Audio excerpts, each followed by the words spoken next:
ఇక SLBC టనెల్లో rescue సిబ్బంది ప్రయత్నాలు ఫలించడం లేదు. మధ్యాహ్నం నుంచి ప్రయత్నాలు చేస్తున్నా ఎలాంటి ఫలితం లేకుండా పోయింది. రెస్క్యూ సిబ్బందితో పాటు లోపలికి వెళ్లిన మంత్రి జూపల్లి కృష్ణారావు కీలక ప్రకటన చేశారు.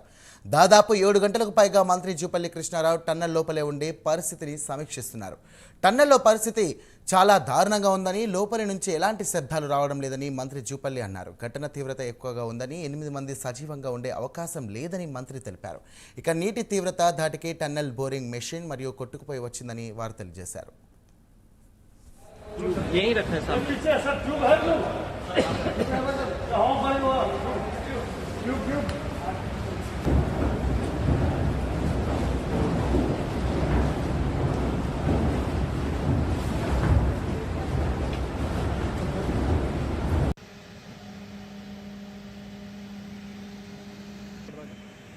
सिंगल पे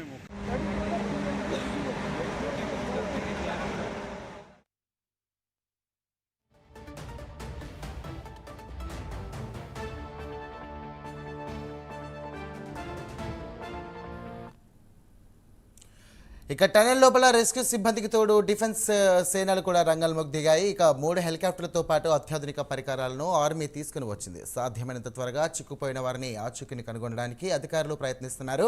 ఇక వాటర్ స్కానింగ్ మిషన్ల సాయంతో ఆర్మీ బృందాలు సహాయక చర్యల్లో నిమగ్నమయ్యాయి. మరోవైపు టనెల్లో ఆటకంగా మారినటువంటి బురద నీటిని అత్యాధునిక టెక్నాలజీ సహాయంతో అధికారులు బయటకు పంపిస్తున్నారు.